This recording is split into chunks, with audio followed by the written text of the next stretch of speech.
Have you ever been so stressed out you felt like you were literally tearing your hair out? Well, today we're going to dig into the real science behind why that's not just some figure of speech. We're talking about what's actually happening inside your body when stress gets the upper hand.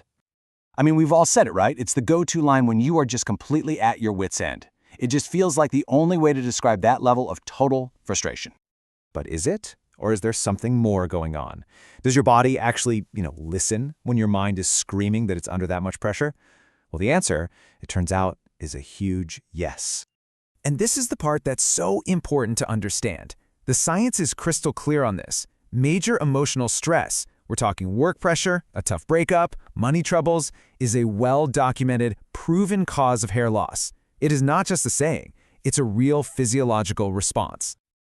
Okay, so before we dive any deeper and you start to worry, let's get one big thing out of the way right now. For the most part, this kind of hair loss is not permanent. Once you manage the stress that's causing it, your hair can, and usually does, come back.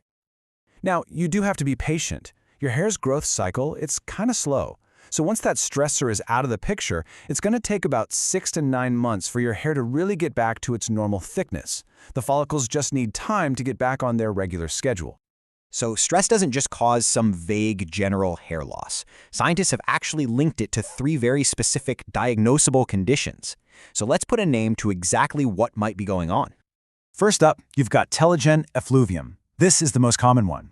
Basically, a huge stressful event like a serious illness, a surgery, or a major emotional shock acts like a panic button. It tells a massive chunk of your hair follicles to just stop what they're doing and go into a resting phase all at once. Then, a few months down the line, all that hair that stopped growing, it sheds. Then there's something called Alopecia Areata. Now this one's different. It's an autoimmune issue. Severe stress can act as a trigger that basically confuses your immune system and it starts attacking your own healthy hair follicles by mistake. The classic sign of this is those small, perfectly round bald patches. And number 3 is Trichotillomania. This one's behavioral. It's an overwhelming, irresistible urge to physically pull out your own hair from your scalp, your eyebrows, anywhere. It often becomes a way for people to try and cope with really difficult feelings like stress or anxiety. It's a direct, physical outlet for all that internal pressure. So how on earth does a feeling in your head, an emotion, translate into a physical change on your scalp? Let's get into the really cool biology of what's happening just beneath the skin. It all kicks off with our ancient survival system, the fight or flight response. When your brain thinks you're in danger, and it doesn't care if it's a tiger or a terrifying work deadline, it hits the panic button, and that floods your whole body with a cocktail of hormones designed to keep you alive. Now this chart might look a little technical, but it shows the chain reaction perfectly, so follow me here. At the top, you have psychological stress. That kicks your HPA axis, your body's main stress system, into high gear. That in turn pumps out the famous stress hormone, cortisol. And high cortisol leads to 2 big problems: inflammation and oxidative stress. And as you can see, both of those roads lead straight to a damaged hair follicle. So for the longest time, we knew these stress hormones were the bad guys, but we didn't know the exact mechanism. But then, a totally groundbreaking study out of Harvard finally pinpointed the precise molecule that acts like an off switch for hair growth when you're under chronic stress. And this slide just explains it beautifully. Check it out. On the left, when things are normal, cells just below the hair follicle are pumping out this molecule called Gas6. You can think of Gas6 as the go signal. It wakes up the stem cells and tells them, hey, time to grow some hair. But look at the right side. When you're stressed, that flood of cortisol physically blocks the release of Gas6. No Gas6, no go signal. The stem cells just stay asleep and the follicle stays stuck in rest mode. The whole system is basically put on pause. And here's the real kicker, straight from the lead researcher.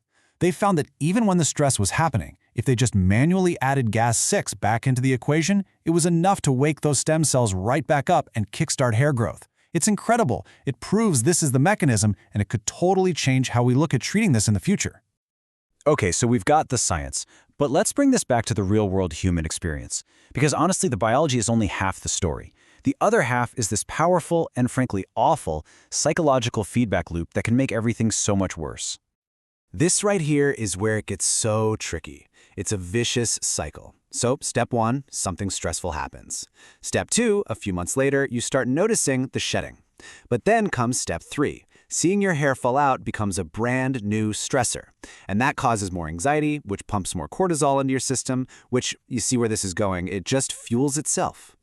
And we absolutely cannot downplay how deeply this affects people. This isn't just about vanity. It's about your identity, how you see yourself. Research shows again and again that hair loss can trigger very real psychological pain, from depression and anxiety to a loss of confidence so bad it makes people avoid going out. It is a heavy, heavy emotional weight to carry. So, the big question is, how do you get out of this trap? How do you break the cycle? Well, it all comes down to taking back control and creating an environment inside your body that supports both your mind and your hair. The most effective way to do this is a two-pronged attack. First, you've got to go after the root cause, that chronic stress that's keeping your cortisol levels sky high. And at the same time, you have to actively give your body the tools and resources it needs to heal and reboot that growth cycle. And here's your toolkit. These are powerful science-backed strategies. I mean, things like exercise and meditation aren't just about feeling better. They are proven ways to physically lower the amount of cortisol in your bloodstream. Same with sleep. That's when your body does its most important repair work. It's all about creating a new internal environment where that stress alarm can finally turn off.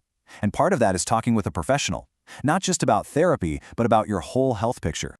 Because this is a really important piece of the puzzle to be aware of. Some very common medications used for mental health can, unfortunately, contribute to hair loss themselves. You can see here that SSRIs, for example, are linked to it in over 16% of cases. Now, this does not mean you should stop taking your medication, absolutely not. But it does mean it's so important to have an open conversation with your doctor so they can help you understand all the different factors that might be at play. So we'll end on this thought. The connection between our mind and our body is just incredibly powerful. Stress is not just a feeling that lives in your head. It physically writes itself onto our biology, right down to the very follicles of our hair. So maybe the real lesson here is just to listen. If your hair is showing signs of distress, maybe it's an alarm bell, an outward sign of an inner state that really needs your care and attention. What's it telling you?